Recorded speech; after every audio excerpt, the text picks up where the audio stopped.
जगद्गुरु शंकराचार्य भगवान की जय हो। समारंभां शंकराचार्य मध्यमाम् अस्मदाचार्य पर्यन्तां वन्दे गुरु परंपराम्। पूज्यपाद श्रीमद् जगद्गुरु शंकराचार्य भगवान आज गौ मतदाता संकल्प यात्रा के क्रम में आपके इस पूर्णिया जिले में आप सबके समक्ष विराजमान हैं। आज की ये सभा आरंभ हो उसके पूर्व परंपरानुसार श्रीमद् जगद्गुरु शंकराचार्य भगवान के आशीर्वाद से जो देश में अलग अनेक स्थानों पर जगत गुरुकुलम संचालित किया जाता है, जिसमें उपलब्ध समस्त वेद की शाखाओं को पढ़ाया जाता है, उन्हीं जगत गुरुकुलम के छात्रगण वैदिक मंगलाचरण करके आज के कार्यक्रम को आगे की ओर बढ़ाएंगे। श्री रुद्र चतुर्वेदी जी आएंगे और वैदिक मंगलाचरण करके कार्यक्रम को आगे की तरफ ले जाएंगे। श्री रुद्र चतुर्वेदी।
शिवम जी आकर के पौराणिक मंगलाचरण समर्पित करेंगे। नारायण समारंभां शंकराचार्य मध्यमाम् अस्मदाचार्य पर्यन्तां वन्दे गुरु परंपराम्। आदौ रामतपोवनादिगमनं हत्वा मृगं काञ्चनं वैदेहीहरणं जटायुमरणं सुग्रीवसम्भाषणं बाले निग्रहणं समुद्रतरणं लङ्कापुरे दाहनं पश्चात् रावणकुम्भकर्णाननं नेतद्धिरामायणम्।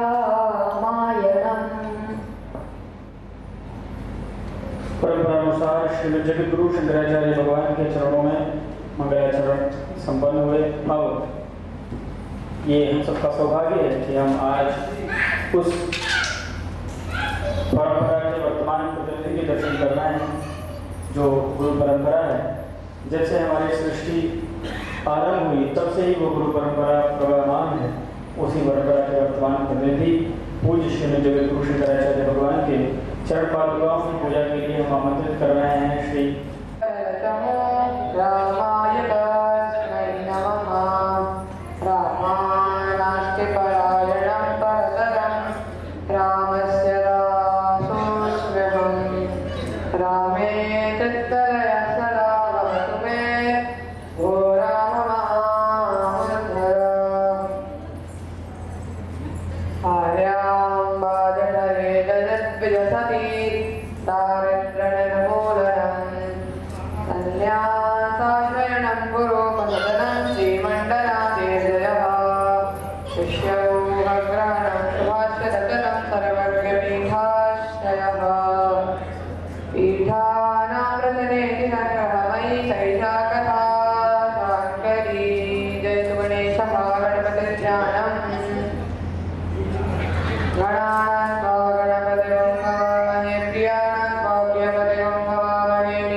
आत्मधनि प्रजाधनि पशुधनि लोकधन्य वयधनि अग्निं प्रजा बहुलम्बि करोत्मन्नं पयोरेतो तस्मात् सत्त आरात्रिपार्थिवगूरजः विदुरप्रायधामभिः दिवः सदा कुदिवृहति वितिष्ठत आद्वैतं वर्तते तमः अग्निर्ज्योतिर्ज्योतिरग्निः स्वाहा सूर्योज्योतिर्ज्योतिः सूर्यः स्वाहा अग्निर्ज्योतिर्प्रजः स्वाहा सूर्योज्योतिर्प्रजः स्वाहा ज्योतिः सूर्यः सूर्योज्योतिः स्वाहा अरण्यक्यान्ते आत्मनीयं जलं समर्पयामि मन्त्रपुष्पाञ्जलिः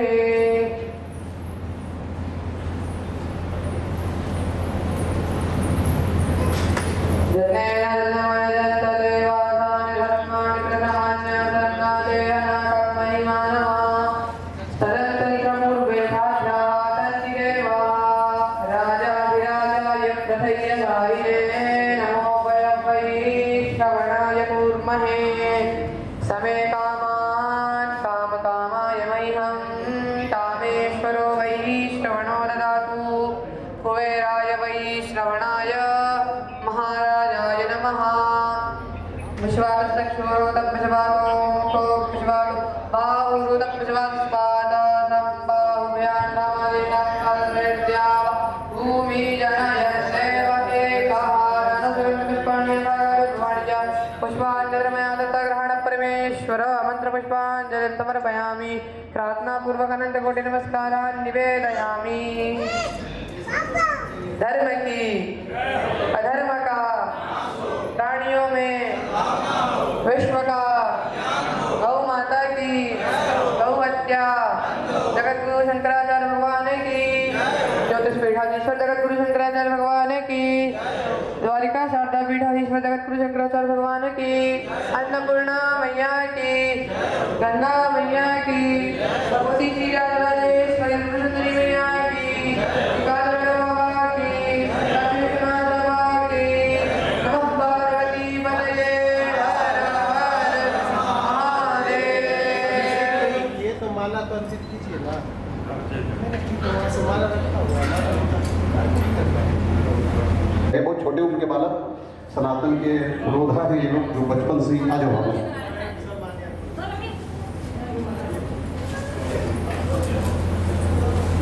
माधुरपन के बाद अपने जगह पर बैठ जाए सभी लोग। आओ मंच करो। इस तरह से दो छोटे बालक जो स्थानीय पूर्णिया गुरुकुल उनके विद्यार्थी हैं और वो गाँव पे कुछ गीत उन्होंने तैयार किया है, ये संयुक्त रूप से गाएंगे। माइक ले लिया जाए।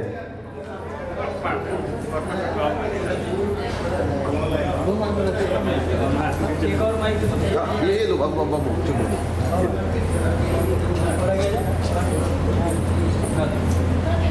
चलो लिया। गोवर्धनधारी की दुलारी गौ माँ, साधु संत मुनियों की प्यारी गौ माँ, मानव पर सदा उपकारी गौ माँ, कदम कदम सुपकारी गौ माँ, फिर भी दुखी है हमारी गौ माँ, संकट में आज है हमारी गौ माँ।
उनसे संपर्क कराकर।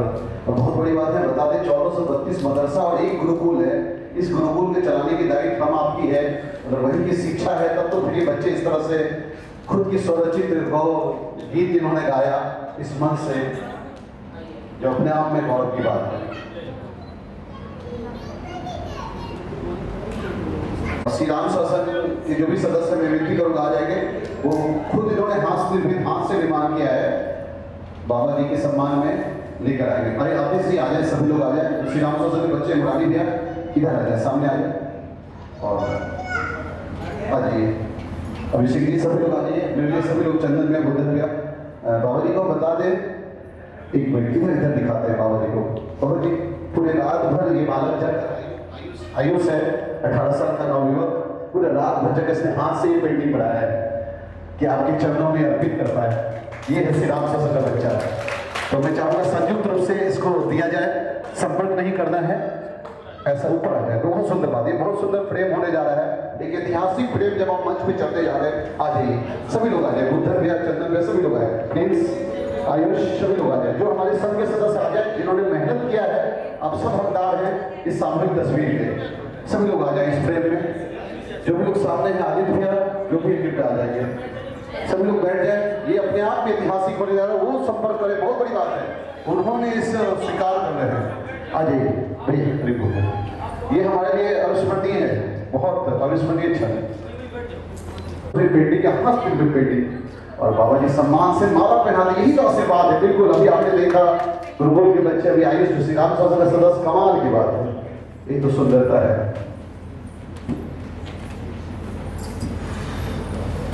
सभी लोग कुर्सी पे पूरा बैठ जाएंगे, मेरी विनती होगी कि सभी लोग कुर्सी पे बैठ जाएंगे। इस तरह से भगवा गमछा देकर सम्मानित किया गया उनको, ये बहुत बड़ी बात है, ये गौरव का क्षण है उनका, उनके परिश्रम का, उनको सम्मान मिलता हुआ बहुत सुंदर। सभी लोग कुर्सी पे बैठ जाएंगे और एक तो उद्भेदन उद्बोधन हम लोग गुरु महाराज के चरणों में नमन है। इनके सामने मैं क्या बोलूं, जो भी सुनने वाले लोग हैं उनसे एक ही आग्रह है, अपने मन कर्म वचन तीनों से पहले सनातनी हो जाइए। और गौ माता जो है राष्ट्र माता है, जैसा गुरु महाराज ने हम लोगों को बताया है, और हम लोग अपने पूर्वजों से यही सीखे हैं। अगर आप गौ माता की रक्षा नहीं कर सकते हैं तो आप अपने माँ के प्रति समर्पित नहीं है, माँ के प्रति ईमानदार नहीं है, यही हम सनातनी सोचते हैं। और फिर से बाबा के चरणों में नमन है, स्वामी जी के चरणों में नमन है। गौ माता की रक्षा राष्ट्र धर्म है। इस पर हम यहाँ से शपथ लेते हैं कि गुरु जी का जो भी आगे हम लोगों का मार्गदर्शन मिलेगा स्वामी जी का, हम लोग सनातनी होने के नाते जितना हम लोगों में शक्ति है गौ माता की रक्षा के लिए, गौ कल्याण के लिए, सनातन के कल्याण के लिए समर्पित रहूंगा। बहुत बहुत धन्यवाद। और इसी कड़ी में हम दोनों बैठकर हमारे सम्मानित लोग हैं लाल बाबा श्री गार्जियन हम सबों के 84 वर्ष की उम्र हुई, तमाम हम चाहेंगे कि उन्हें जी लाल बाबा के तरफ से जुड़े हुए हैं, बहुत बड़ा ये सौभाग्य।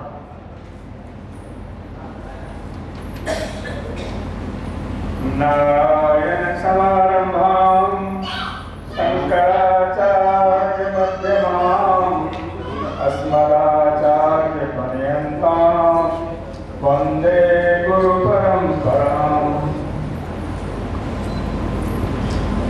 मंच पर उपस्थित आचार्य प्रवर, उनके परिजन और समुपस्थित गो प्रेमी समाज के लोग, यह अभियान आज से नहीं, जब से आजादी मिली तब से गोरक्षा का अभियान चल रहा है। स्वामी कर्पात्री जी महाराज ने इस आंदोलन के कारण राखियां खाई थी। स्लॉटर हाउस कलकत्ता का बंद कराने के लिए जो आंदोलन हुआ था उसमें गणतंत्र जी और हमारे गुरुदेव स्वामी स्वरूपानंद सरस्वती जी आंदोलन में भाग लिए थे। क्या आंदोलन तब से चल रहा है? एक बात सोचिए कि भगवान का अवतार क्यों होता है। हमने जो पढ़ा रामचरितमानस में कि भगवान गाय के लिए, विष के लिए अवतार और वो भी गाय है।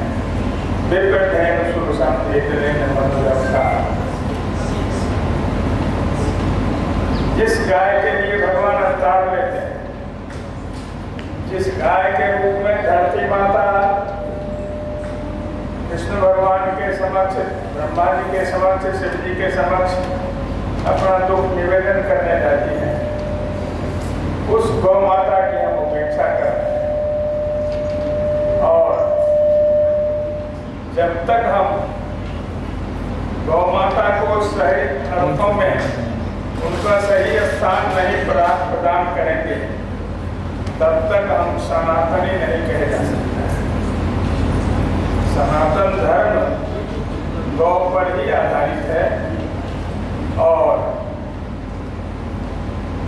इसी की रक्षा के लिए, सनातन धर्म की रक्षा के लिए, सनातन धर्म के प्रचार प्रसार के लिए गौ माता आधार है।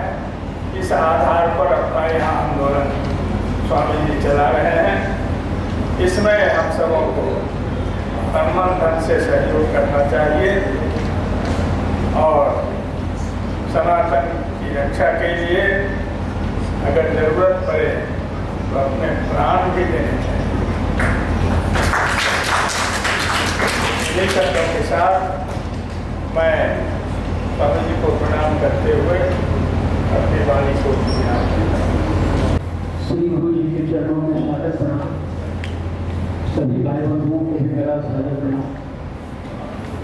मैं महाराज जी के भगवान स्वयं हमारे दरवाजे आए हैं, इससे बड़ा सौभाग्य हम लोग के लिए क्या हो सकता है। हम लोग दर दर भटकते रहते हैं भगवान के लिए। मैं यहाँ आया हूँ गौ संबंधित महाराज जी का जो मुहिम है उसमें इनका आशीर्वाद प्राप्त करने आया हूँ। 2020 में महाराज जी मैं इस क्रम में मैं अभी महाकुंभ मेला में भी आपसे दर्शन किया था, वहाँ आपको बताया था, आपने मेरा नंबर लिखवाया था। तो 2020 में इन्हीं सब कारणों से जो मैं काम कर रहा हूँ, अभी जो मरंगवा थाना है जिस क्षेत्र में ये पड़ता है, यहाँ के जो लोकल हैं उनको जानकारी होगी कि आज से 4-5 साल पहले कुछ ऊँट पकड़े गए कैनेडा में, वो मैंने ही पकड़वाया, यहाँ पे ऊँट पकड़वाया था।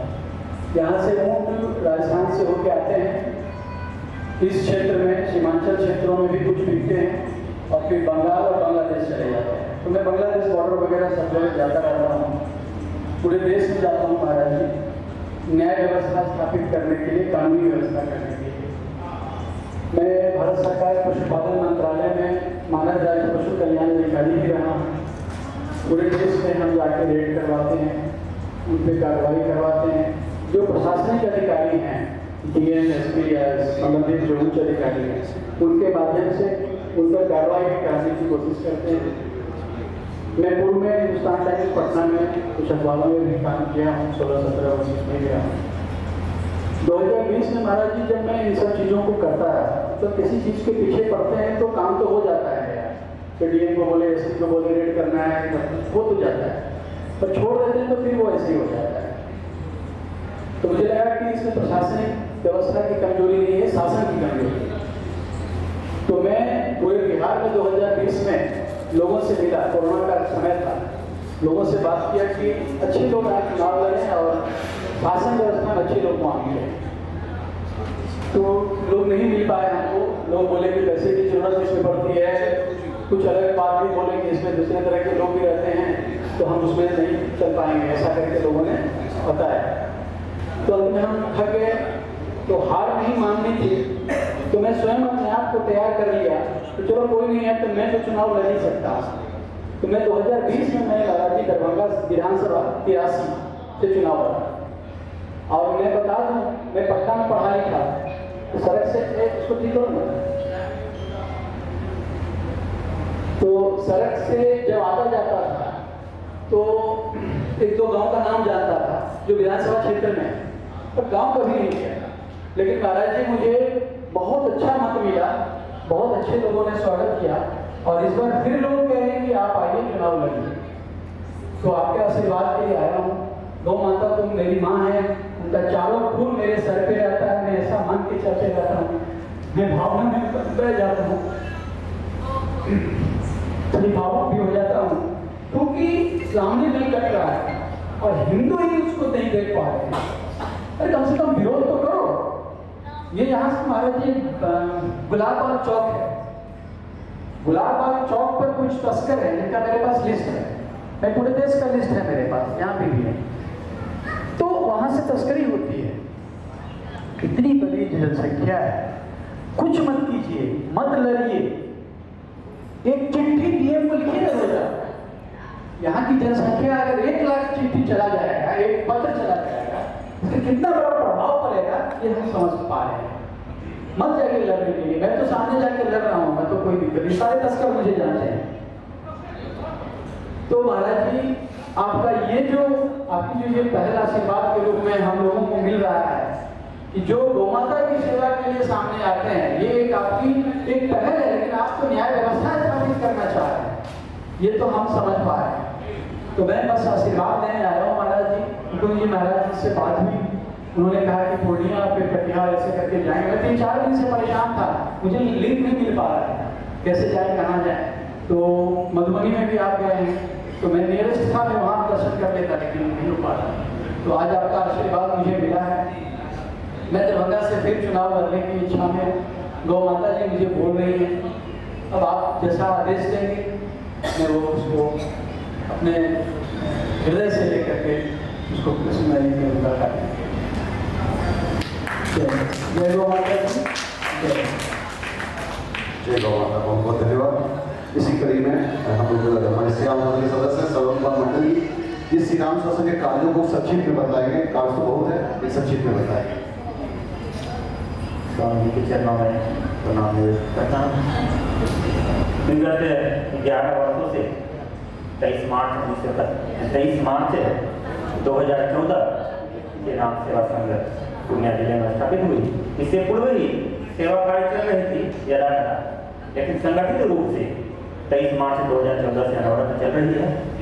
उससे पूर्व प्रत्येक रविवार को जैसे आम जगहों पर युवाओं रविवार के इंतजार में रहते हैं, छुट्टी का दिन होता है तो कोई फिल्म देखना, पार्क जाना।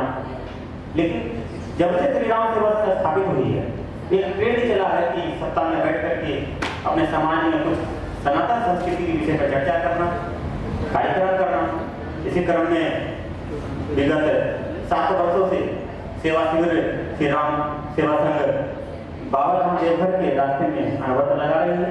उसके साथ साथ कोसी आरती जो यहाँ से 8 किलोमीटर की दूरी पर सौरा नदी तट है, वहाँ प्रत्येक वर्ष पूर्णिमा में, कार्तिक पूर्णिमा के दिन कोसी आरती होती है, देव दीपावली महोत्सव, जो पूरे कोसी सीमांचल के आमजन सनातन वृंद पहुँचते हैं।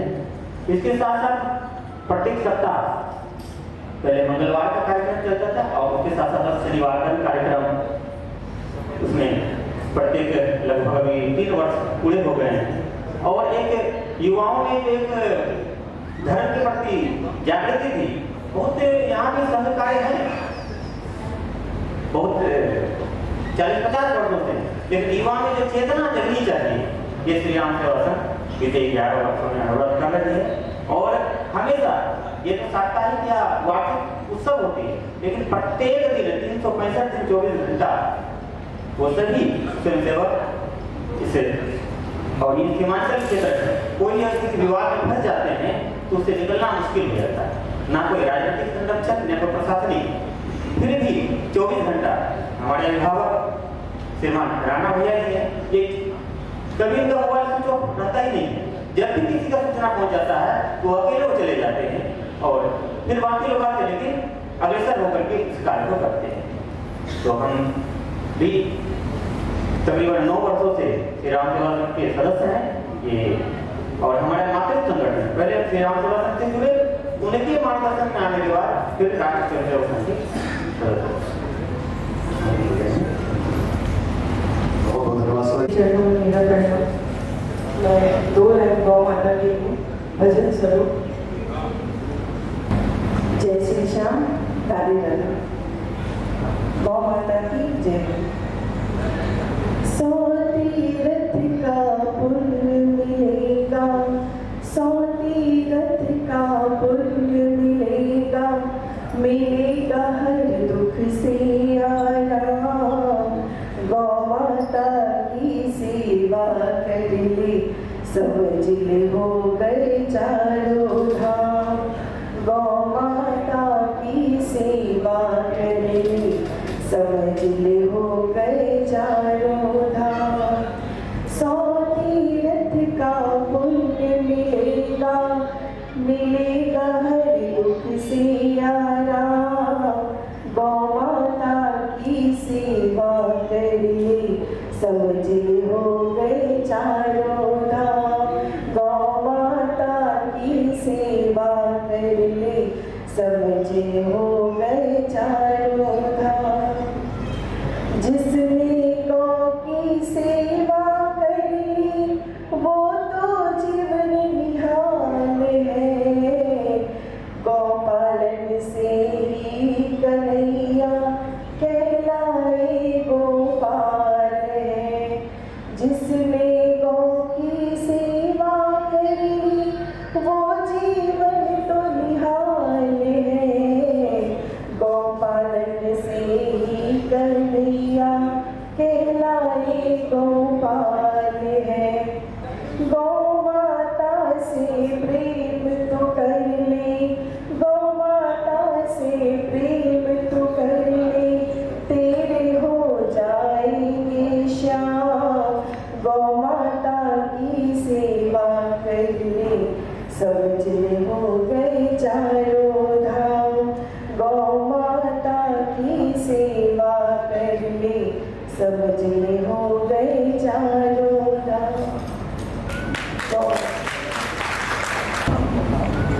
यहाँ उपस्थित हमारे सभी सनातन भक्त पूज्य गुरुदेव, इन सबके चरणों में वंदन करते हुए एक बार मैं प्रेम से निवेदन करता हूँ आप सबसे कि सब हमारे कट्टर सनातनी जितने भी भक्त हैं, जो भी यहाँ पे पूज्य श्री का समर्थन करने आए हैं, उनके पावन उद्देश्य में साथ देने आए हैं, पहले मैं उन सबको झुक करके उनके चरणों में कोटि कोटि वंदन करता हूँ। आपका मैं बहुत बहुत आभार व्यक्त करता हूँ कि आपने इस मंच से जो अपने भाव व्यक्त किए हैं, उस भाव को सुन करके मेरा हृदय पुलकित हो गया। और मैं इस मंच के माध्यम से आह्वान करना चाहता हूँ कि पूज्य श्री जिस पावन उद्देश्य को, जिस महान उद्देश्य को सार्थक करने निकले हैं, यह उद्देश्य सिर्फ एक जिले तक सीमित नहीं है, एक राज्य तक सीमित नहीं है। यह उद्देश्य संपूर्ण भारतवर्ष के लिए, संपूर्ण सनातन समाज के लिए। इसलिए इस मंच से जितने भी हमारे भक्त हैं, उन सब के समर्थन में, पूज्य श्री के समर्थन में एक बार मैं निवेदन करूंगा कि मेरे साथ जोर से एक बार जयकारा लगा दें। सब प्रेम से बोलिए जय सनातन, जय सनातन, जय सनातन, जय सनातन, निर्भय सनातन, निर्भय सनातन, विजय सनातन, विजय सनातन। भारत माता की, भारत माता की, गौ माता की, गौ माता की, सब संतन की, सब भक्तन की, सब तीर्थन की, पूज्य परम पूज्य श्री गुरुदेव शंकराचार्य भगवान की। सभी भक्त परिचित हैं कि किस प्रकार हमारी गौ माता के शरीर में समस्त 33 कोटि देवता विद्यमान है, देवी देवता, उनका बहुत सुंदर चित्रण भी यहाँ किया गया है, आप दर्शन प्रत्यक्ष कर सकते हैं। तो जिस तरह से आज सनातन विरोधी गतिविधियां हो रही हैं हमारे क्षेत्र में, उसका हम लोग सब सामूहिक बल से, सनातन बल से सर्वनाश करेंगे के और पूज्य महाराज श्री के सार्थक उद्देश्य को सफल करें, यही निवेदन है मेरा आप सबसे, सभी जनता जनार्दन से, क्योंकि जनता ही वास्तविक रूप में भगवान का स्वरूप होती है। यदि आप सनातनी लोग मिलकर के साथ नहीं देंगे सच्चे सेवकों का, सच्चे प्रत्याशियों का, तो हमेशा राजनीति का दुष्प्रभाव आप पर पड़ता रहेगा। इसीलिए पूज्य महाराज जी ने कहा कि जिस प्रकार राजनीति में सच्चे लोग आगे आएंगे तो राजनीति का पवित्रीकरण होगा, शुद्धिकरण होगा। तो इस शुद्धिकरण अभियान को सफल बनाने के लिए हमारे जितने भी सनातनी भाई बहन बंधु सब हैं, सब यहाँ पे आमंत्रित हैं और पूज्य महाराज श्री के यही नहीं, आगे जहाँ भी इनकी यात्रा जाए, सब जहाँ तक हो साथ चलें और जहाँ कहीं से भी सनातन का शंखनाद हो उनको भारी से भारी समर्थन दें। इतना मैं आप सबसे निवेदन करता हूँ और इन्हीं शब्दों के साथ मैं अपने वाणी को विराम देता हूँ, पूज्य श्री के चरणों में वंदन करते हुए। आगे समय की भी कमी है, इसलिए मैं निवेदन करूँगा कि पूज्य महाराज श्री अपने आशीर्वचन से हमें कृतार्थ करें। सब एक बार प्रेम से बोल दीजिए, नमः पार्वती पते हरे हरे महादेव। बहुत बहुत धन्यवाद। सबसे पहले जगत गुरु शंकराचार्य जी चरणों में प्रणाम। आज गुरु महाराज की जो यात्रा है उसको समझने की जरूरत है। इनकी यात्रा का मुख्य उद्देश्य सनातन और गौ रक्षा है।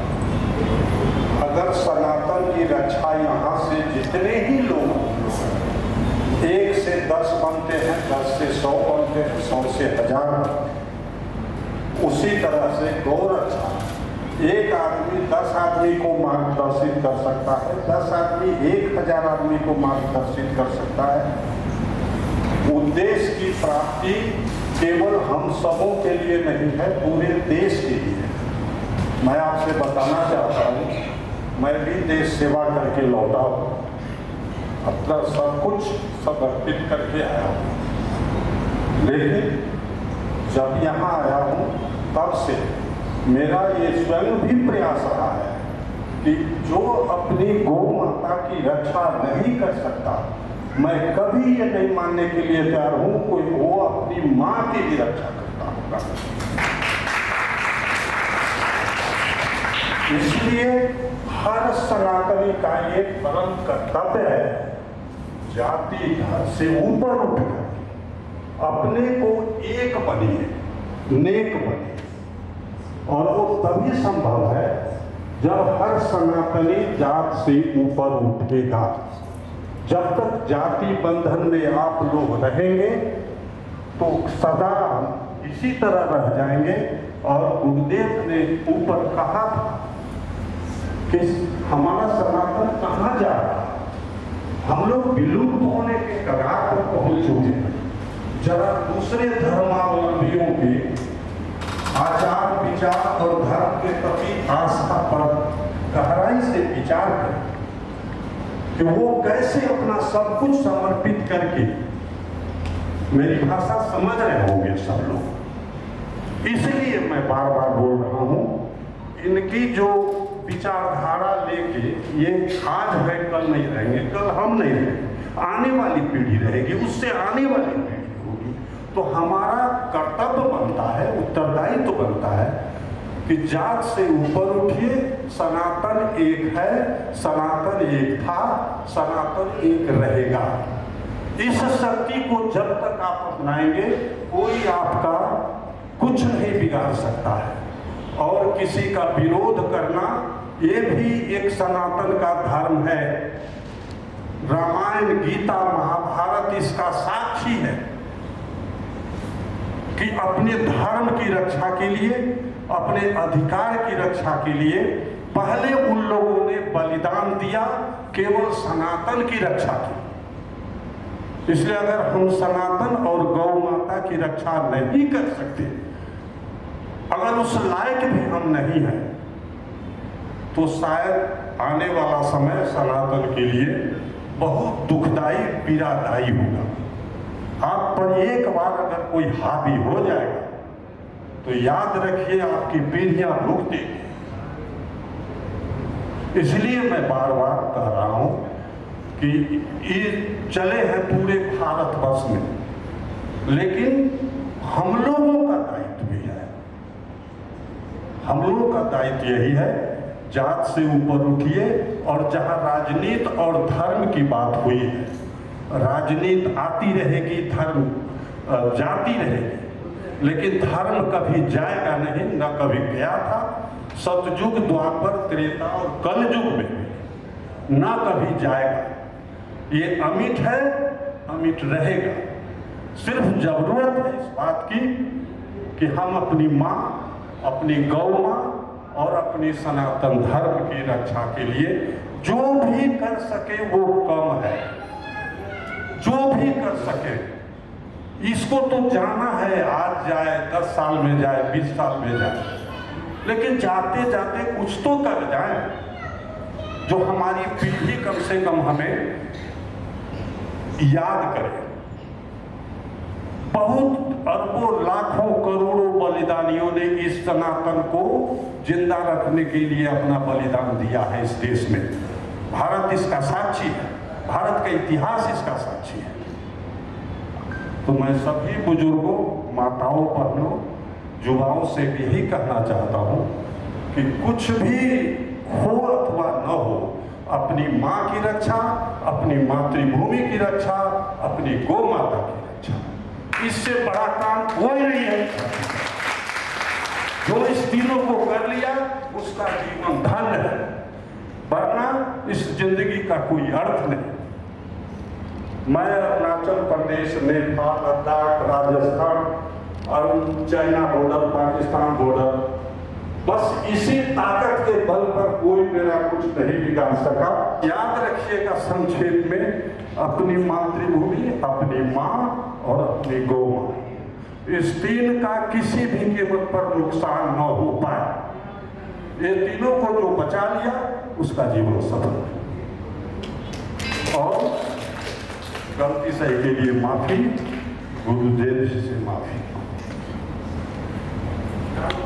इतना सुंदर लगता है जब एक थरथराता हुआ हाथ, पकी हुई बाल, अपनी बात रखे। समझिए कितनी वसंत को उन्होंने झेला है। और बाबा जी को मैं बता दूं, जो आयुष के बारे में आपने देखा, उसी ने उस गाँव माता को बनाया है, फोम से जो बनी, उसने ही उसको बनाया है।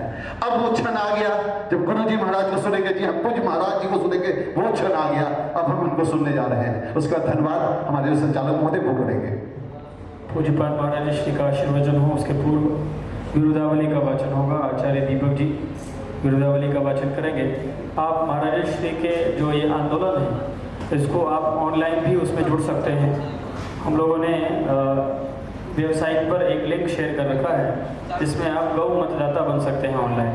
तो हमारे सहयोगी यहाँ उपस्थित हैं, हम लोगों को बताएंगे कि वो स्कैनर आपको बता दें। आप उस स्कैनर के माध्यम से ऑनलाइन गौ मतदाता बन जाइए। और जो आपके दूसरे सहयोगी हैं उनको भी कृपया इस विषय में बताइए, ताकि उसकी संख्या धीरे धीरे बढ़े, अधिक से अधिक लोग गौ मतदाता बने, उसमें अपना विवरण अवश्य आप भरें। अब वो समय नज़दीक आ गया है, हम सब पूज्यपाद महाराज श्री के आशीर्वचन श्रवण करेंगे। महाराज श्री के यात्रा का उद्देश्य है कि भारतीय राजनीति के जो हमारे राजनेता हैं, उनके मन में गाय के प्रति विचार करना आरंभ कर देना चाहिए। और वो हम लोग देख रहे हैं, जब से महाराज श्री ने गाय की बात करना शुरू की है, तब से पूरे देश के अलग अलग नेता, चाहे जैसे भी गाय को लेकर के जिस तरह की स्थिति पहले एक बिगड़ी हुई स्थिति बनाते थे, अब वो सचेत होकर के गाय के विषय में बोलते हैं, या गाय से संबंधित बात भी बोलना चाहते हैं। तो गाय के विषय में लोग सोचें, गाय के विषय में लोग बोलें और गाय के विषय में ठोस कार्य करें। और सबसे महत्वपूर्ण कार्य महाराज श्री की यात्रा का उद्देश्य है कि गौ माता को राष्ट्र माता घोषित किया जाए, गौ माता को बिहार राज्य की माता घोषित किया जाए, क्योंकि गाय की कृपा से ही खेती है और खेत से ही हमारा जीवन है। ये ऋषि और कृषि प्रधान देश है। यहाँ ऋषि और कृषि दोनों ही महत्वपूर्ण है और दोनों के मूल में गौ माता है। इसीलिए गौ संरक्षण आवश्यक है। गौ संरक्षण के लिए पूज्य महाराज श्री की ये यात्रा है। यहाँ जितनी भी विधानसभाएं हैं, सभी विधानसभाओं से एक एक प्रत्याशी, एक एक प्रतिनिधि को, जो गाय का प्रतिनिधि होगा उसको खड़ा करना है। तो आप सबके मन में कुछ इस तरह का भी विषय हो तो महाराज श्री को आप समय पर सूचित करेंगे उनके पूछने पर। अब हम बिरुदावली वाचन के लिए आचार्य श्री दीपक शर्मा जी को आमंत्रित कर रहे हैं। आप आए और परंपरा अनुसार श्रीमद जगत गुरु शंकराचार्य भगवान के आशीर्वचन के पूर्व बिरुदावली वाचन करें। तदनंतर हम सभी लोग पूज्य महाराज श्री का आशीर्वचन श्रवण करेंगे। नारायण समारंभां शंकराचार्य मध्यमाम् अस्मदाचार्य पर्यन्तां वन्दे गुरु परंपरां। श्रीमद् परमहंस परिव्राजकाचार्य वर्याः पदवाक्य प्रमाण पारावार पारिणाः यम नियमासन प्राणायाम प्रत्याहार धारणा ध्यान समाधि सांग योगानुष्ठान तपस्या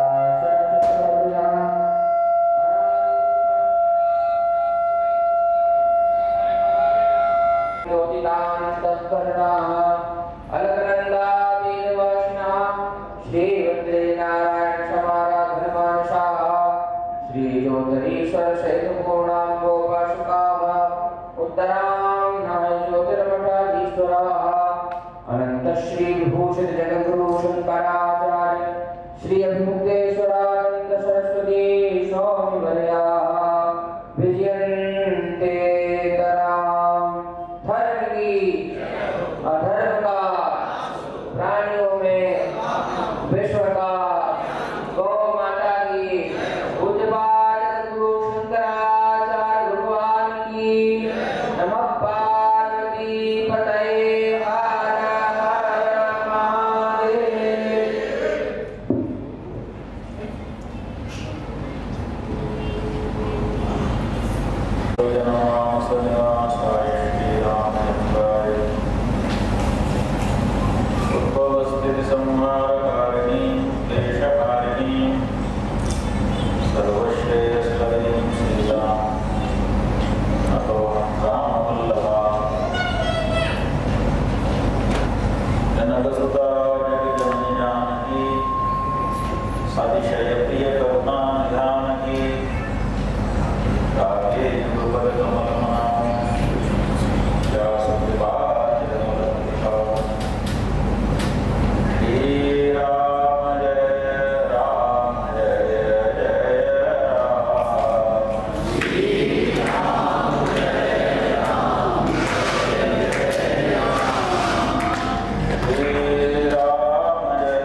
भारत सरकार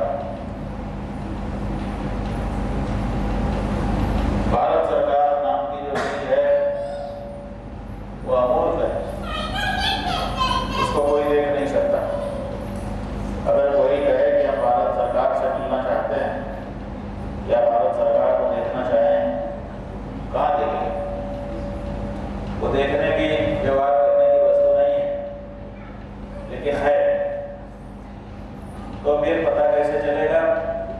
अपने प्रतीकों से उसका पता चलेगा। हम तिरंगा झंडा देखेंगे लहरा रहा है तो समझ जाएंगे यहाँ पर भारत विद्यमान। हम अशोक चिन्ह देखेंगे जिसमें 4 सिंह एक दूसरे से पीठ जोड़ करके चारों दिशाओं की ओर अपने पराक्रम का प्रदर्शन कर रहे हैं। ये देख करके हमको पता चल जाएगा कि यहाँ भारत के पराक्रम का उल्लेख किया जाता है, यहाँ भारत। इसी तरह से सनातन धर्म, ये कहाँ हमको मिलेगा? इससे हम कैसे चर्चा कर पाएंगे, कैसे बात कर पाएंगे? तो सनातन धर्म भी भारत सरकार की तरह अलग से कहीं दिखाई नहीं देगा। अलग से आप उसके साथ बैठ करके बातचीत करके व्यवहार नहीं कर सकते। तब क्या करेंगे? उसके प्रतीकों के साथ व्यवहार करेंगे। प्रतीक दिखेगा तो आप समझ जाएंगे कि यहाँ पर भारत, यहाँ पर सनातन धर्म विद्यमान। वो प्रतीक क्या है?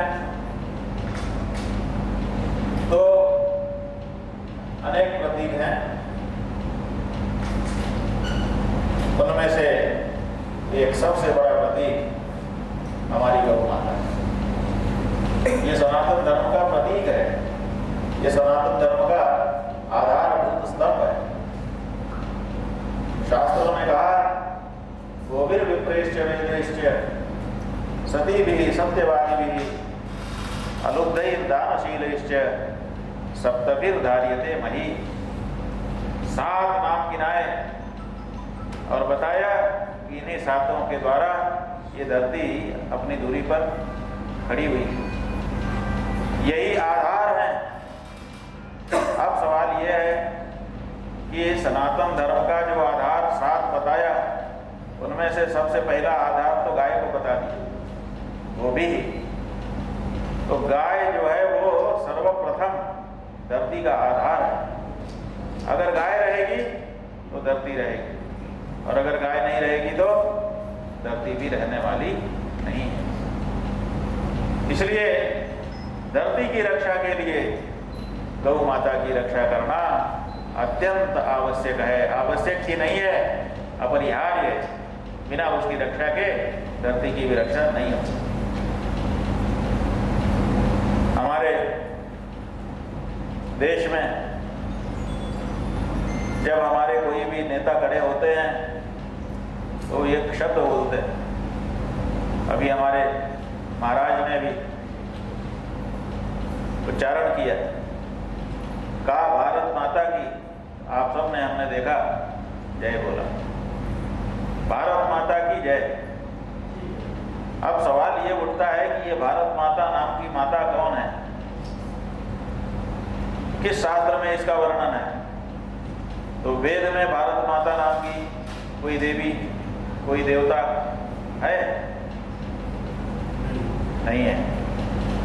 किसी पुराण में 18 पुराण हैं, उन पुराणों में भारत माता नाम की कोई माता बताई गई है? कहना होगा, जो जानकार बैठे हैं वो कहेंगे कि ऐसी कोई माता तो नहीं बताई गई। इसी तरह से परवर्ती जो हमारा सनातन साहित्य है, वो सनातन में भी हम खोजने के लिए जाएंगे तो भारत माता नाम की कोई माता नहीं। और भारत माता नाम से शब्द भी बड़ा मुश्किल से बनेगा। माता शब्द स्त्रीलिंग है, भारत शब्द पुल्लिंग है। भारत शब्द का स्त्रीलिंग तो भारत ही होता है।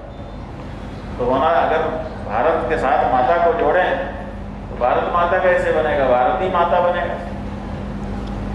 तो ये भारत माता, ये शब्द हम बोलते हैं, लेकिन भारत माता नाम से कोई माता हमको मिलती नहीं है। असल में ये भारत माता और कोई नहीं है, ये हमारी धरती माता ही भारत माता है।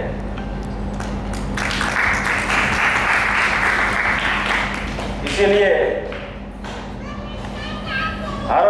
की रक्षा करनी हो, धरती माता की रक्षा करनी हो, तो गाय माता की रक्षा करनी होगी। तो हम लोगों को कभी इनकी याद नहीं आती। क्यों? क्योंकि पता था कि जब उत्सव होगा तो लाल बाबा दबोली सहरसा से आ जाए। देखते रहे, समय बीतता रहा कि जब धरती पर भार बढ़ गया तो गौरभूत्वा श्रुमुखी खिन्ना क्रंदन्ति करुणम विभो। धरती जो है गौरभूत्वा, गाय बनकर ब्रह्मा जी के सामने गई, आंखों से आंसू बहाती हुई, करुण चित्कार करती हुई, बचाओ बचाओ।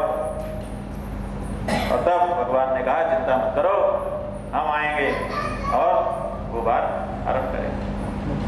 तो धरती ही गाय माता बन करके आती है और हमारा पालन पोषण करती है। धरती को बचाना है तो गाय को बचाना होगा।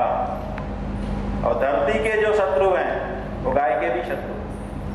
आप क्या समझ रहे हो? गाय सहज में मारी जा रही है? नहीं, गाय को मारने की एक बहुत बड़ी योजना है कि गाय को मार दो। क्यों? क्योंकि जब तक गाय रहेगी तब तक ये सत्य सनातन धर्म है। गाय को मार दिया तो सनातन धर्म समाप्त। क्यों? क्योंकि गाय से ही दूध होता है, दही होता है, घी होता है, और उसी घी से देवता को आहुति दी जाती है। उसी से देवता पुष्ट होते हैं और पुष्ट होकर के हमको वरदान देते हैं। हमारा साइकिल ऐसे चलता है कि हम गाय से आज्य प्राप्त करके, घी प्राप्त करके उससे हवन करते हैं। हवन करने से देवता पुष्ट होते हैं और देवता पुष्ट होकर के हमारा परिपालन करते हैं। इसलिए इस साइकिल को तोड़ना है तो गाय को तोड़ दो। और इसीलिए गायों के ऊपर अत्याचार हो रहा है और गायों को समाप्त कर देने का षड्यंत्र बड़ी तेजी से चल रहा है। कुछ लोग हैं वो जानबूझ करके गाय को समाप्त करने के लिए कार्य कर रहे हैं। ऐसी परिस्थिति में जब जानबूझ करके योजना बना करके गाय मारी जा रही है तो गाय के रक्षकों को भी क्या एक योजना बना करके गौरक्षा के लिए नहीं खड़ा होना चाहिए? यही एक सवाल है। इसलिए जो गायों के भक्त हैं, जो गौ माता की महिमा को समझते हैं और धर्म अर्थ काम मोक्ष जो भी पुरुषार्थ चाहिए था गौ माता से जिनकी पीढ़ियों को मिला है, उनको कम से कम गौ माता की रक्षा के लिए योजनाबद्ध रूप से खड़े होना चाहिए। अन्यथा सनातन धर्म समाप्त होगा। और जैसा कि हमने कहा, सनातन धर्म दिखाई नहीं देता है तो पता कैसे चलेगा कि अब है कि नहीं है? तो उसका पता उसके प्रतीकों से चलेगा। जब सनातन धर्मी रहेंगे तो पता चलेगा कि सनातन धर्म है, और जब सनातन धर्मी ही नहीं रह जाएंगे तो सनातन धर्म भी लुप्त हो जाएगा। इसलिए सनातन धर्म की रक्षा के लिए, धरती माता की रक्षा के लिए, अपने अस्तित्व की रक्षा के लिए आवश्यक है कि हम गौ माता की रक्षा के लिए पूरे बल के साथ खड़े हो जाएं। अब योजना क्या है उनकी? योजना उनकी ये है कि सबसे पहले तो सनातन धर्मियों को आपस में लड़ा दो। जो सनातन धर्म का परिपालन करने वाले लोग हैं, क्योंकि जो दिमाग वाला व्यक्ति होता है वो नीति से काम करता है, तो वो हमारे विरुद्ध जो शत्रु है वो बड़ी नीति से काम कर रहा है। आप देखिए, दुर्गा सप्तशती हम लोग पढ़ते हैं, नवरात्रि अभी आ रही है, आप लोग के भी घर में पाठ होगा, चंडी पाठ। उस चंडी पाठ में क्या बताया? शुम्भ निशुम्भ नाम के दो भाई थे, बड़ा प्यार था, और फिर एक दिन उनके दूत ने आकर के बताया कि एक निर्जन स्थान पर एक संसार की सबसे सुंदर स्त्री बैठी हुई। महाराज, उसके जैसी सुंदर स्त्री हमने देखी नहीं, आपकी रानी बनने के तो लायक वही है। शुम्भ ने कहा, अच्छा जाओ पकड़ के ले आओ। हम उनसे विवाह कर लेंगे, रानी बना लेंगे।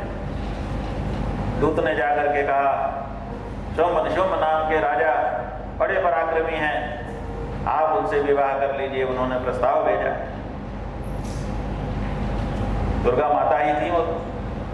दुर्गा माता ने कहा, अच्छा अगर वो हमसे विवाह करना चाहते हैं तो बहुत अच्छी बात है, लेकिन समस्या है। क्या समस्या? समस्या ये है कि हमने बचपन में खेल खेल में एक प्रतिज्ञा कर ली थी। उस समय हमको समझ थी नहीं, इसीलिए हमने बचपने में प्रतिज्ञा कर ली। अब बड़ी होने पर बड़ा पछतावा है हमको, लेकिन क्या करें, प्रतिज्ञा तो प्रतिज्ञा कर लिया तो कर लिया। कहा, देवी आपने क्या प्रतिज्ञा की? कहा, हमने प्रतिज्ञा ये कर ली कि जो हमको युद्ध में हरा देगा हम उससे विवाह करेंगे, हमसे बलशाली होना चाहिए। इसलिए हमसे बलशाली कोई हो तो हम उससे विवाह करें, इसलिए हमसे युद्ध करें। जा करके दूत ने बताया। शुम्भ ने कहा कि अरे कोमलांगी स्त्री हमसे क्या युद्ध करेगी, हम तो महान पराक्रमी हैं। और फिर वो लोग आ गए। आकर के उन्होंने प्रस्ताव किया और परांबा ने क्या किया? परांबा ने कहा, भाई आप लोग दो भाई हो, दो से थोड़े हम विवाह करें, एक से कर सकते हैं। इसलिए आप लोग आपस में पहले तय करिए कि हमसे कौन विवाह करना चाहता है। अब दोनों कहने लगे कि हम करेंगे। कहा, दोनों से तो नहीं हो सकता है, ऐसा करिए कि पहले आप लोग आपस में लड़िए और लड़ करके कोई जीत जाए, जो जीत जाएगा उसी से हम विवाह करें। और पता चला कि लड़के आपस में दोनों नष्ट हो गए। ये नीति है। नीति का उपयोग सब करते हैं, देवता भी करते हैं, दानव भी करते हैं, और मानवों को भी करना चाहिए। तो हमारे विरुद्ध नीति का उपयोग किया जा रहा है, हमारे में भेद डाला जा रहा है। ब्राह्मण, क्षत्रिय, वैश्य, शूद्र, चार हमारे वेदों में कहा कि हम चार वर्ण के लोग हैं। ब्राह्मणों से मुखमासीत बाहु राजन्य कृता उरुदस्य वैश्य पदव्याम शूद्र अजायत। हमारा वेद कहता है चार हैं हम लोग।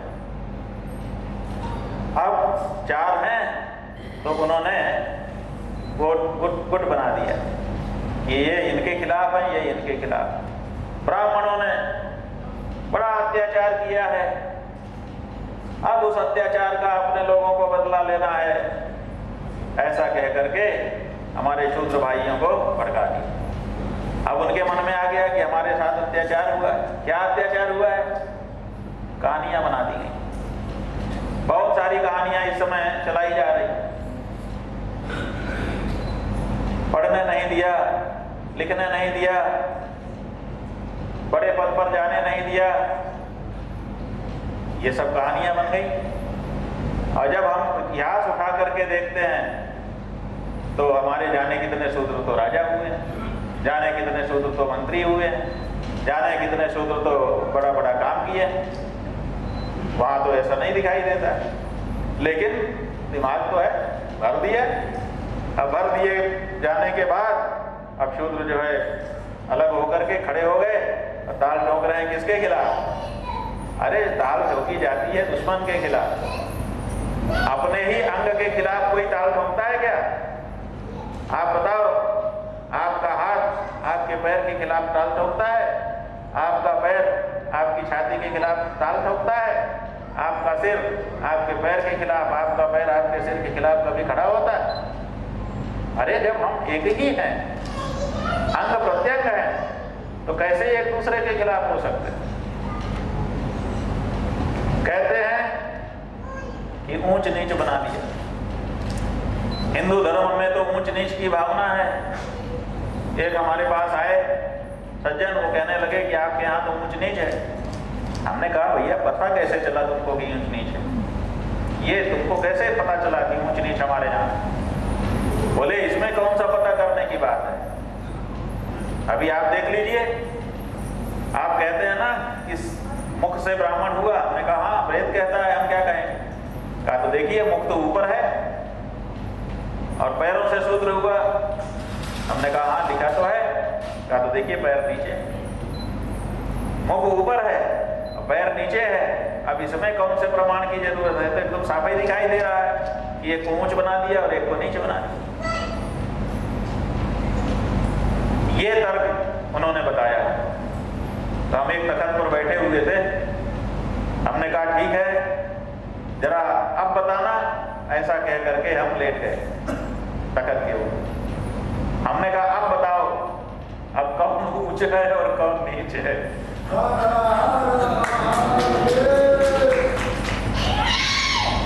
तो वो मुस्कुराने लगा, कहने लगे अब तो सब बराबर ही हो गए। हमने कहा ये तो ठीक है, हम रोज सवेरे शीर्षासन भी करते हैं, तुम चाहो तो उस समय आ जाना और आकर के देख लेना कि कौन ऊंचा होता है और कौन नीचा होता है। ये कैसा तर्क है? ऊंचा नीचा की क्या बात? और अगर पैर नीचे रहने के कारण खराब हैं तो हमने कहा हम चैलेंज दे रहे हैं, जितने लोग पैर को नीचा कहते हैं वो लोग अपना पैर काट के दिखाएं। जब नीच वस्तु है तो अपने शरीर से लगाए रहने की क्या जरूरत है? काट के फेंको इनको।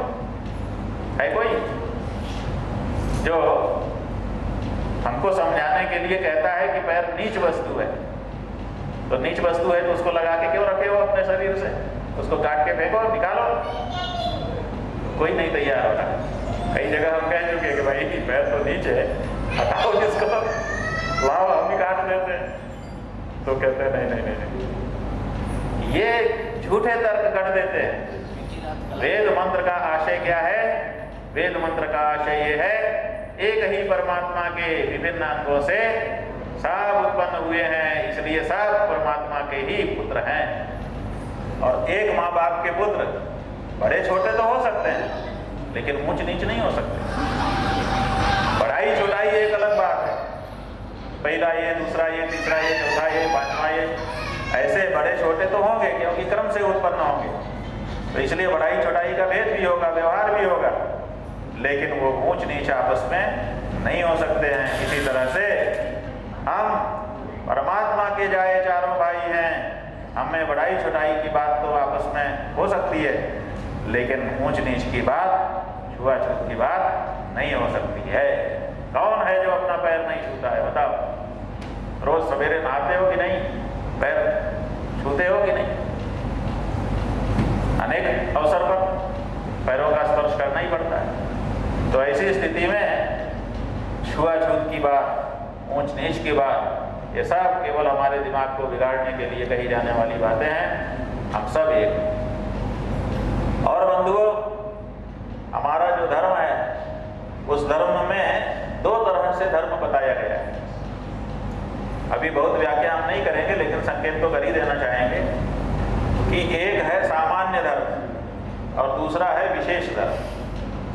सामान्य धर्म का मतलब है सब के लिए, उसमें ब्राह्मण भी आएगा, क्षत्रिय भी आएगा, वैश्य भी आएगा, शूद्र भी आएगा, चांडाल भी आएगा। जैसे उन्होंने कहा कि सत्य बोलना धर्म है। सत्य बोलना अगर धर्म है तो केवल ब्राह्मण सत्य बोलेगा? केवल क्षत्रिय सत्य बोलेगा? कि केवल शूद्र ही का काम है सत्य बोलना, ब्राह्मण झूठ बोल सकता है? नहीं ना। इसका मतलब है कि सत्य नाम का जो सनातन धर्म है वो सब के लिए है। कोई भी ऐसा नहीं है जो उससे इनकार कर सके या जिसके लिए उसका विधान न किया गया।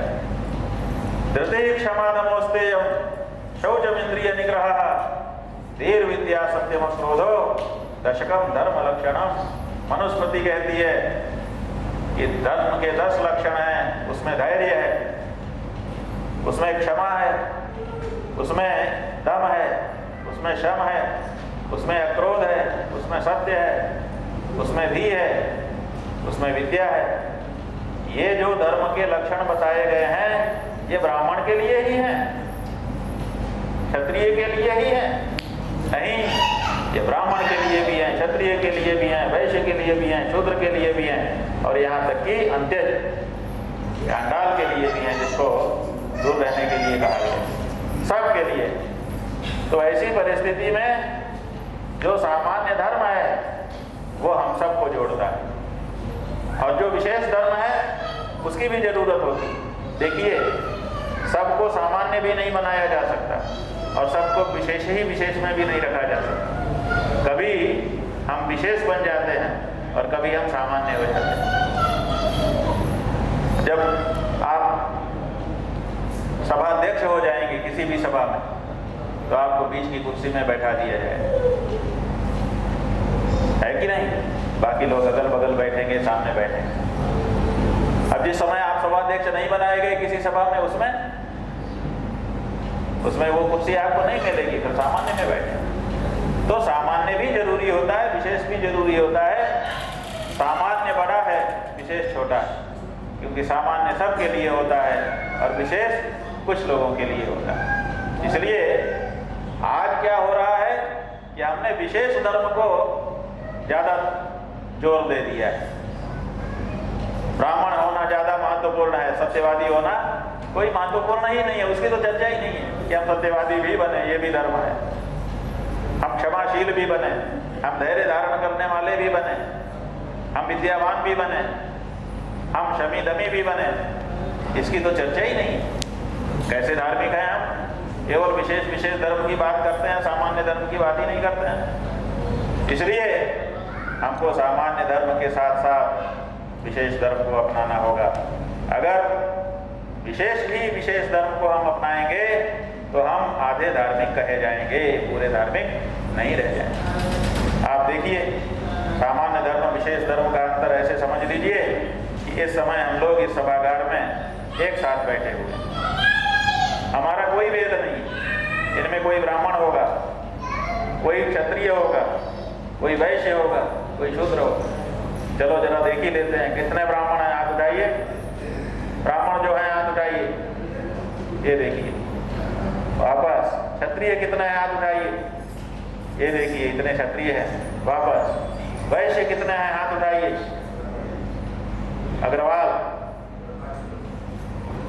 ये इतने। और शूद्र कितने हैं? हाथ उठाइए। अब कोई भी नहीं उठाएगा। क्यों नहीं उठाएगा? क्योंकि लोगों को ऐसा बता दिया कि शूद्र होना बड़ा पाप है, शूद्र होना तो बहुत छोटी बात है। अरे भैया, शूद्र होना छोटी बात नहीं है, शूद्र होना गौरव का विषय है। क्यों? क्योंकि भगवान के साक्षात अंग से उत्पन्न होने का अवसर है। जो शूद्र है इसका मतलब साक्षात भगवान के श्रीअंग से आया हुआ है, वो कैसे छोटा हो सकता है? कहते वो तो चरण से आया इसलिए छोटा। अच्छा ये बताओ, अगर इसी समय भगवान यहाँ आकर के खड़े हो जाए, कोई भी भगवान, राम जी आ जाए, कृष्ण जी आ जाए, शिव जी आ जाए, कोई आ जाए, तो हम लोग क्या करेंगे? दौड़ेंगे। दौड़ करके उनका कौन सा अंग छुएंगे? उनका माथा छुएंगे कि उनका पेट छुएंगे कि उनका पैर छुएंगे? बताओ, आप बताइए।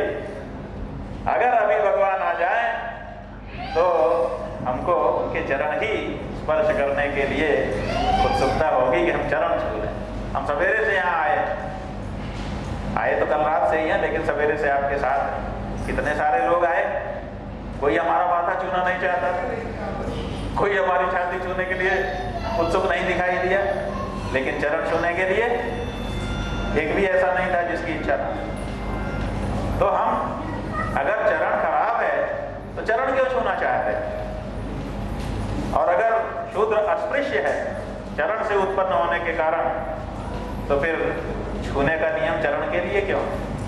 फिर तो उसको छूने का नियम नहीं होना चाहिए था। तो ये जो बातें हैं सब शास्त्र की नहीं है, बल्कि बरगलाने के लिए गढ़ी गई बातें हैं।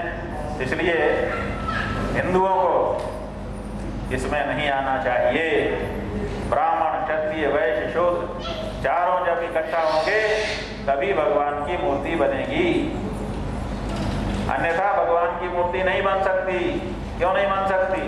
क्योंकि वेद कहता है ब्राह्मणों से मुखमासी, मुंह बनेगा इसका मतलब ब्राह्मण बन गए। लेकिन केवल मुंह बनने से भगवान की मूर्ति बन जाएगी? तो बाहु राजन्य कृता, बाहु तब बनेगा, छाती तब बनेगी जब क्षत्रिय बनेगा। इकट्ठा होगा, जुड़ जाएगा ब्राह्मण के साथ। उसके बाद गुरु तदस्य वैश्य, जब शरीर का मध्य भाग उसमें जुड़ेगा माने वैश्य तब बनेगा, और जब उसमें पैर लग जाएंगे तब उसकी गति होगी, तब उसकी प्रगति होगी। इसलिए सनातन धर्म की गति तभी हो सकती है जब शूद्र भी उसके साथ जुड़ा हुआ रहे।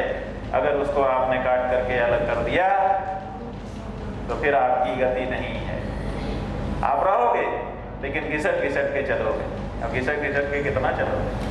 उसके लिए तो आपको पैरों की जरूरत, स्वस्थ पैरों की जरूरत। और एक बात आप जान लीजिए, आज के वैज्ञानिक डॉक्टर, उनके पास जाके बैठिए, पूछिए, वो बताएंगे कि 2 दिमाग है आपके पास, एक यहाँ है और एक यहाँ, वहाँ भी एक दिमाग है, और वो बहुत कुछ आपके शरीर में निर्णय लेता रहता है। तो ऐसी परिस्थिति में सनातन धर्म के जो द्रोही लोग हैं वो लोग जातिवाद चला रहे हैं। हम फिर से दोहराना चाहेंगे, क्यों? क्योंकि आपके बिहार में ये खेल बहुत हो रहा है। सनातन धर्म के द्रोही जातिवाद चला करके सनातन धर्म को विखंडित करने का काम कर रहे हैं, और ये जातिवादी नेता इसके सबसे बड़े दोषी हैं। सनातन धर्म में भेद डाल करके अपना स्वार्थ सिद्ध करना चाहते हैं। आप अपना स्वार्थ सिद्ध करिए, लेकिन हमारे शरीर में टुकड़े टुकड़े क्यों कर रहे हैं? अगर हमारा शरीर ब्राह्मण क्षत्रिय वैश्य शूद्र चारों से बनता है तो आप चारों को इकट्ठा रहने दीजिए। आप हमको हमारे ही खिलाफ खड़ा करने का जो प्रयास कर रहे हैं, उस प्रयास के विरुद्ध ये हमारी बंधुओं, वेदों ने बताया कि चारों के चार हम परमात्मा से उत्पन्न हुए, तो हमको परमात्मा जोड़ता है, लेकिन परमात्मा को हम कहाँ देख पा रहे हैं? ऐसी परिस्थिति में हमारे सामने ये एक प्रश्न था कि इन चारों को जोड़ने के लिए कोई एक कॉमन चीज होनी चाहिए जिससे ये चारों जुड़ जाए। तो बंधुओं, हमने विचार किया, हमारे पूर्वजों ने भी विचार किया है, और हमको पता चला कि चारों को जोड़ने का सीमेंट और कोई दूसरा हो ही नहीं सकता। वो सीमेंट अगर है तो वो गौ माता, क्योंकि ब्राह्मण भी उसको माता कहता है, क्षत्रिय भी उसको माता कहता है, वैश्य भी उसको माता कहता है, और शूद्र भी उसको माता कहता है। चारों की माँ, हम चारों की माँ गौ माता है। इसलिए अगर हम चारों में भाईचारा बन पा सकती है फिर से, तो ये गौ माता ही बन पा सकती है और कोई दूसरा नहीं बन पा सकता है। इसलिए गौ माता की बात को लेकर के हम आपके बीच में आ गए। उद्देश्य हमारा यही है कि हम समूची जो सनातनी जनता है उसको एक सूत्र में बांध सकें और उनकी शक्ति का उनको अनुभव करा सकें। आज सनातनी अपनी शक्ति को भूल करके बैठ गया है, और उसका पूछने वाला भी कोई नहीं। क्यों नहीं है? क्योंकि एक तो अपनी ही ताकत को वो टुकड़े टुकड़े करके बैठ गया है खुद ही। बहुत सारे ऐसे ब्राह्मण हमको मिल जाते हैं जो शूद्र को देख करके अरे अरे ये क्यों आ गया, और बहुत से शूद्र दिख जाते हैं ब्राह्मण को देखते ही कहते अरे ये क्यों आ गया। क्यों नहीं आएगा? हम सब एक हैं, सगे भाई हैं, और सगे भाई क्या एक दूसरे के पास नहीं आ जा सकते? सगा भाई अगर आपके काम नहीं आया तो पराया जिसको आपने थोड़ी देर के लिए सगा भाई मान लिया है वो आपके काम नहीं आने वाला है, ये जान लीजिए। वो थोड़ी देर तक प्यार दिखाएगा, लेकिन जैसे ही उसका स्वार्थ पूरा हुआ वो आपको छोड़ करके कहाँ चला जाएगा पता नहीं चलेगा। इसलिए अंत में अपना ही काम आता है। इसलिए इस बात को सब सनातन धर्मियों को समझने की आवश्यकता है। हम एक हों और एक होकर के एक उद्देश्य के लिए काम करें। अब हमको सवेरे इस रिसोर्ट के मालिकों में से एक सज्जन मिले थे, अभी तो यहाँ दिखाई नहीं दे रहे हैं, लेकिन सवेरे मिले थे। वो कह रहे थे कि सनातन धर्म में संतों को राजनीति में नहीं आना चाहिए। बिल्कुल ठीक कह रहे थे, संतों को क्यों राजनीति में आना चाहिए। लेकिन यही बात नेताओं से नहीं कह रहे हैं। नेताओं से भी तो कहें कि नेताजी नेतागिरी करो, धर्म में क्यों जा रहे हो। ये बात कहने की हिम्मत नेताओं से उनकी नहीं। अब नेताजी धर्म में आ जाएंगे, वो धर्माचार्य बन जाएंगे, धर्म के बारे में कानून बिना धर्माचार्यों से कंसल्ट किए बना देंगे। मंदिर बनाना होगा तो मंदिर बनाने के लिए खुद खड़े हो जाएंगे, प्रतिष्ठा करनी होगी तो प्रतिष्ठा करने के लिए खुद ही खड़े हो जाएंगे, और बाकी सब धर्म का काम वही करने लग जाएंगे। नेताजी धर्म का काम करें, उसमें आपको आपत्ति नहीं है, और अगर धार्मिक व्यक्ति राजनीति की बात करने लग जाए तो आप कहते हैं कि आपको नहीं आना चाहिए। ये जो विचार है बंधुओं, ये मंथरा का विचार है। रामचरितमानस में एक मंथरा नाम का पात्र है जो कैकेयी की दासी है। जब राम जी को युवराज पद देने का निश्चय दशरथ जी करते हैं तो वही मंथरा आगे आती है और वो कैकेयी के कान भरती है, और फिर जब वो कान भरने में सफल नहीं होती दिखाई देती है तब वो एक वाक्य कहती है रामचरितमानस में जिसका जिक्र किया गया है। वो कहती है, खूब नृप होई हमई कहानी, चेरी छोड़ अब हो गिरा। अरे भाई ठीक है, भरत राजा हो चाहे राम राजा हो, हमें क्या फर्क पड़ता है, हम थोड़े अब दासी से रानी बन जाएंगे, इसलिए ठीक है। ये मंथरा का विचार। तो मंथरा का विचार आदरणीय विचार हो सकता है, मंथरा का विचार हमारे लिए अनुकरणीय विचार नहीं हो सकता। इसलिए ये हमको देखने की जरूरत है कि हम किसके विचार के पीछे चल रहे हैं। सनातनी जनता मंथरा के विचार के पीछे हो गई है। चाहे कोई राजा हो, हमें क्या फर्क पड़ता है। अरे तुम्हें फर्क पड़ रहा, क्या फर्क पड़ रहा, तुम्हारी गाय काटी जा रही है, जिसको तुम माँ कहते हो वो कट रही है, कट ही नहीं रही है, बोटी बोटी करके पैकेट में बंद करके बेची जा रही है। शर्म आनी चाहिए अपने आप को हिंदू कहने, लेकिन तुमको नहीं आ रही है, यही दुख का विषय है। तुम्हारा तो खून खौल जाना चाहिए, तुमको तो खड़े हो जाना चाहिए। हम ये थोड़े कह रहे हैं कि मारपीट शुरू कर दो, हम ये नहीं कह रहे हैं, और मारपीट से कुछ होगा भी नहीं। आप घेर करके 4 कसाईयों को मार दीजिए, फिर क्या होगा। मारने वाले 4 को आप मारोगे, 24 को जेल में बंद कर दिया जाएगा, और वो 24 के परिवार समस्या में बेचारे फंसे रहेंगे, उनकी देखरेख कौन करेगा। इसलिए हम ये नहीं कह रहे हैं कि मारपीट कर दो, लेकिन हम ये जरूर कह रहे हैं कि आपके पास चाबी है, और वो कौन सी चाबी है, आपके पास वोट देने की चाबी है। ये छोटी चाबी नहीं है, ये बहुत बड़ी चाबी है। इसका सही सदुपयोग करो, देखो रामराज ला सकते हो, तुम्हारे पास आज वो ताकत है, लेकिन तुम उसका उपयोग नहीं कर रहे। हिंदू को वोट देना एक अलग बात है, अपने आप को हिंदू प्रदर्शित करने वाले को वोट देना एक अलग बात है, लेकिन हिंदू मुद्दे को वोट देना एक अलग बात है। तो हम कहते हैं कि हिंदू नेता को वोट देने के पीछे मत जाओ, कौन हिंदू है कौन हिंदू नहीं है, अब तो बहुत मुश्किल हो गया ये फर्क करना। जो अपने आप को हिंदू कह रहे हैं वही हिंदू धर्म के विपरीत सब बात कर रहे हैं। गिना दो कौन से नेता का नाम आप लेते हो, बताओ, हम उसी के बारे में आपको बताएंगे, क्योंकि सब दिखाई दे रहा है। इसलिए इसमें मत जाओ, आप हिंदू मुद्दे पर वोट करो। हिंदू मुद्दा क्या है? अरे हर वोट में एक मुद्दा उठा लो जो हिंदुओं का सबसे बड़ा मुद्दा हो, और उस मुद्दे के लिए वोट करो कि भाई हम हिंदू हैं, हिंदू मुद्दे के लिए वोट करेंगे। जब हिंदू मुद्दे के लिए वोट करोगे और सारे हिंदुओं का वोट एक तरफा जाएगा, तो उस मुद्दे को पूरे देश को मानना ही पड़ेगा, चाहे कोई पार्टी हो। अब इस पे मत जाओ कि कौन पार्टी ये है कौन पार्टी वो है, क्योंकि हर पार्टी एक जैसी हो चुकी है। एक नागनाथ है, एक सांपनाथ है, केवल शब्द का अंतर है, बाकी जहरीलापन जो है उसमें कोई कमी नहीं है। इसलिए पार्टी पे मत जाओ, नेता पे मत जाओ, मुद्दे पर जाओ, और मुद्दा आपस में तय करो कि इस बार हम अपने इस धर्म के इस मुद्दे के लिए वोट करेंगे। देखो खाना पीना तो भगवान तुम्हारे प्रारब्ध में है, तो देख, इसलिए सबसे पहले गाय का मुद्दा हम लें और उसके ऊपर वोट डालें। ठीक है, ये बात हम अभी शुरू कर रहे हैं, हो सकता है हमारी बात अभी सबके पास ना पहुंचे, क्योंकि नहीं पहुंचने देते हैं। मीडिया भी बहुत कुछ काबू में रखा हुआ है इन नेताओं ने, ताकि लोगों के पास बात ना जाए। तो बात नहीं जाती है, कोई बात नहीं है। फिर मीडिया जो है वो खर्चीला भी हो गया है। अगर पैसा हो तब कुछ मीडिया वाले लोग आते हैं कि चलिए हम आपकी बात लोगों तक पहुंचाते हैं। अपने पास कहाँ उतना पैसा।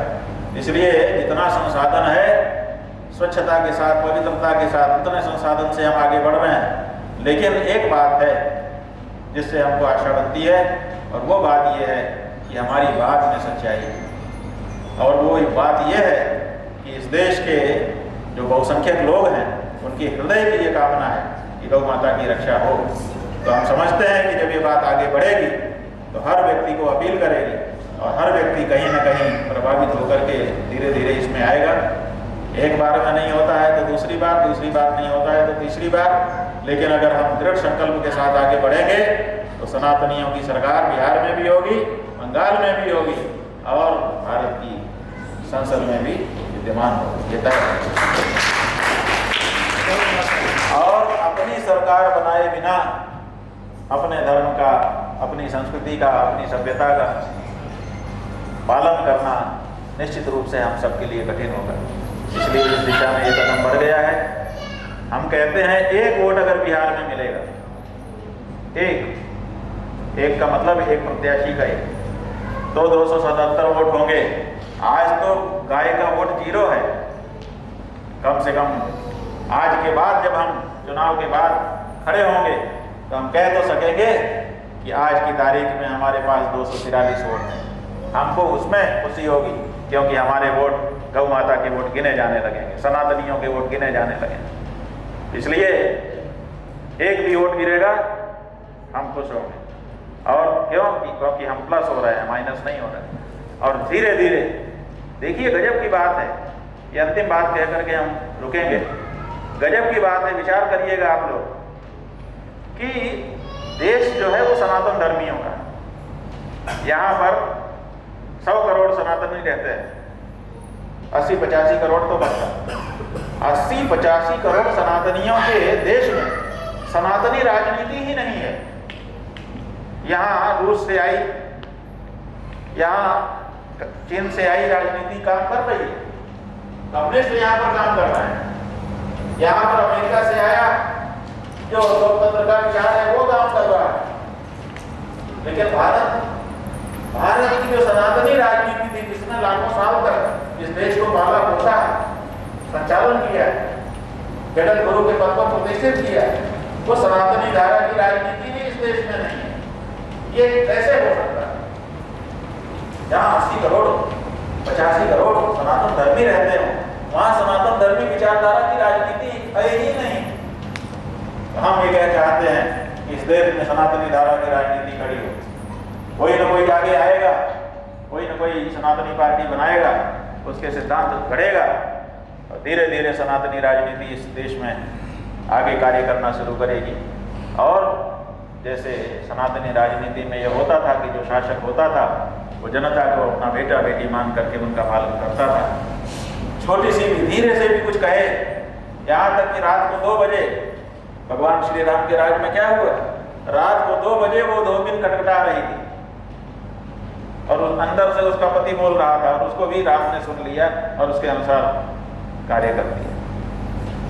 इतनी सुनवाई जब जनता की होने लगे कि जनता जो कहे तुरंत सुन लिया जाए, तब हम समझे कि एक सच्चा राज्य, एक अच्छा गवर्नेंस आ चुका है।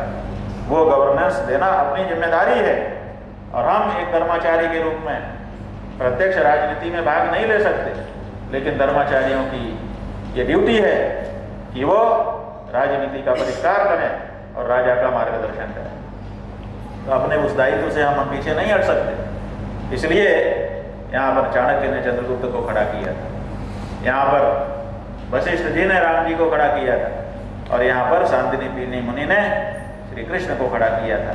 उसी तरह से शंकराचार्य आगे आएंगे और आगे आकर के सनातनी राजनीति के पुरोधाओं को उत्पन्न करेंगे। आज नहीं दिखाई दे रहे हैं आपको सनातनी नेता, लेकिन इसका मतलब ये भी नहीं है कि थोड़े दिन के बाद आप उनको नहीं देख पाएंगे। ये जो मुहिम चली है ये बहुत दूर तक जाने वाली है। इसलिए इसके प्रति आस्थान्वित होकर के आप लोगों को आगे बढ़ना चाहिए और गौ माता के लिए वोट करने का माने मुद्दा के लिए संकल्प करना चाहिए। तो हम चाहेंगे इतनी बातचीत करने के बाद जो लोग यहाँ उपस्थित हैं, आप में से जो लोग समझते हो कि हाँ ये बात ठीक है और हमें गौ माता के लिए संकल्पित होना चाहिए, तो हम एक संकल्प बुलाना चाहेंगे। जो लोग सहमत हो हमारी बात से अपना दाहिना हाथ उठा लें और उसकी मुट्ठी बांधें और मुट्ठी बांध करके संकल्प करें। बोलिए मैं अपना नाम बोल दीजिए। आज शंकराचार्य जी के सानिध्य में ये संकल्प लेता हूँ कि आने वाले चुनाव में मतदान अवश्य करूँगा और उसी प्रत्याशी को अपना वोट दूंगा जो शपथ पूर्वक गौ माता की सेवा की घोषणा करेगा। गौमती गौ माता हमारी सहायता करें।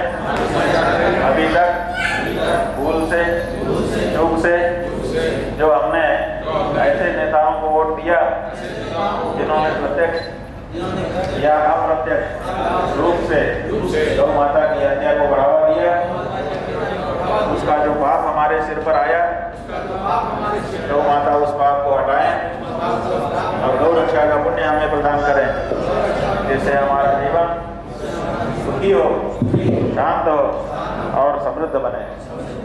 हर हर महादेव। यहाँ पर हमारे लाल बाबा जी और उनकी प्रेरणा से हमारे आते जाइए, क्योंकि हम लोग को आगे निकलना है। आते जाइए, सब लोग बढ़ते आएंगे।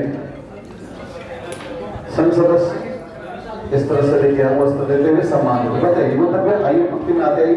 बड़ो बाबू ये आइए देखने से बाबा जी आते हैं। बाबा जी को इधर से ले आइए, बाबा जी यहाँ से आइए, इधर से उतर जाइए। आते जाएंगे, दो लोग बढ़िए, दो रुपया आते जाए बाबू आप लोग। राकेश जी मुरारी भी आइए, आशीर्वाद सब लोग आते जाएंगे। हम बस हम लोग कार्यक्रम करते हैं, बराबर में आइए निकलते जाइए। गाड़ी लगी हम निकल रहे हैं, रखे बढ़ते आएंगे। श्री राम संसद के सभी सदस्य और आदर दिया जा रहा है उनको भगवा वस्त्र के द्वारा पढ़ते आएंगे। जिनको प्राप्त हो गया पढ़ेंगे और साथ ही साथ हम आतिश से साझा करेंगे कि धन्यवाद ज्ञापित आतिश जी करते रहे, समय की बचत होकर आ जाएंगे। आतिश जी हमारे सब संचालक होंगे, अब माइक के माध्यम से धन्यवाद ज्ञापन करेंगे।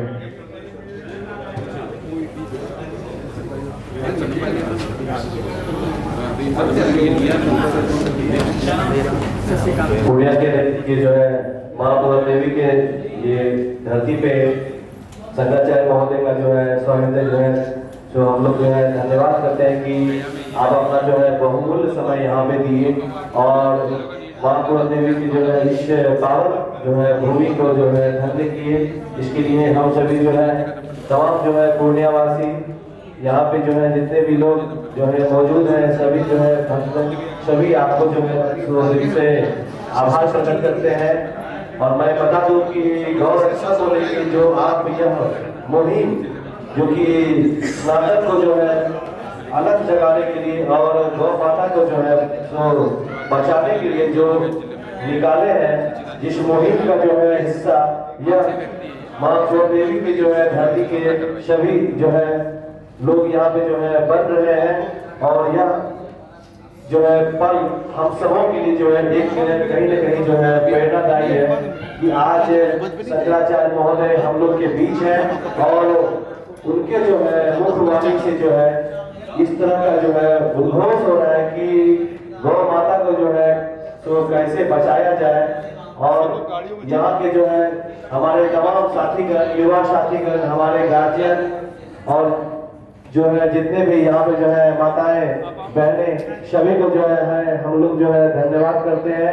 साथ ही शंकराचार्य महोदय से जो है एक निवेदन है कि आप अपना जो है दृष्टि हमेशा जो है पूर्णिया की जो है धरती पे जो है जरूर बनाए रखें, क्योंकि कोसी के जो है इस पावन भूमि पे जिस पे जो है मिथिला के जो है जमीन पे आज जो है जिस प्रकार से हिंदुओं के साथ जो है लगातार जो है सो अत्याचार हो रही है और उसी का नतीजा है जो किशनगंज हो, अररिया हो और अब जाके जो है पूर्णिया और ठीक हमारे बगल में जो है कटिहार पड़ता है, जहाँ की एक बहुत बड़ी आबादी कहीं न कहीं जो है बढ़ने की वजह से और आक्रांताओं का जो है जो एक प्रहार को जो है झेल रही है, यह हिंदू समाज के लिए कहीं न कहीं जो है जो चिंतन का विषय है और इसके लिए आप जैसे जो है आचार्यों का जो है मार्गदर्शन मिलना यह हम सभी सनातनियों के लिए जो है एक महत्वपूर्ण कड़ी है, क्योंकि बिना सही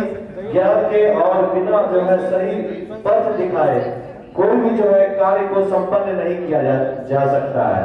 इसके साथ ही मैं जो अपने आयोजन समिति चाहे जो है जो कि यहाँ पे है अभी मौजूद राकेश भैया है जो कि इस आयोजन समिति के जो है प्रमुख चेहरे के रूप में जो है इसे जो है कोऑर्डिनेट कर रहे थे।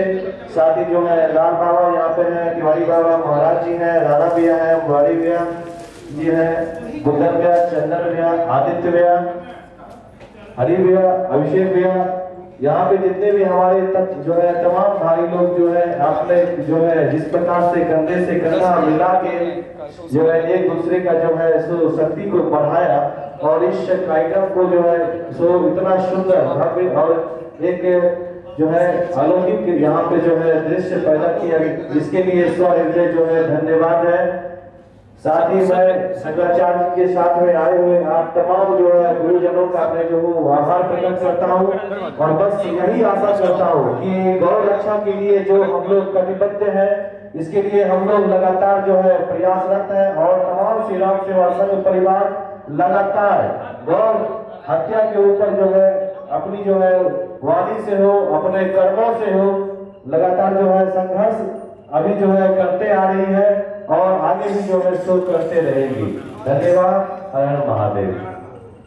धन्यवाद ज्ञापन आरती सिंह कर रहे थे जो हमारे संघ संचालक आपने देखा कि लाल बाबा ने बहुत आदर से चादर लाया है, बहुत ही सुंदर चादर पूरी टीम की तरफ से था, जो हम देख रहे हैं यहाँ पे लोग हैं पूरी टीम की तरफ से खूबसूरत चादर और आदर के साथ लाल बाबा ने लाया है, बहुत सुंदर भागलपुरी चादर, बहुत अच्छा। अब हम लोग एक सामूहिक तस्वीर कर लेंगे, विनती है कि समय को देखना है, जहाँ हम लोग जाना बात छोटे छोटे बच्चे भी प्रतीक्षा कर रहे हैं, एक सामूहिक तस्वीर कर लेंगे हम लोग। कार्यक्रम अंतिम पड़ाव पे है, आगे बिल्कुल पाली छूना नहीं, टच नहीं करना है, ये ध्यान रखना है, कुछ नियमानुसार है उसका पालन करेंगे।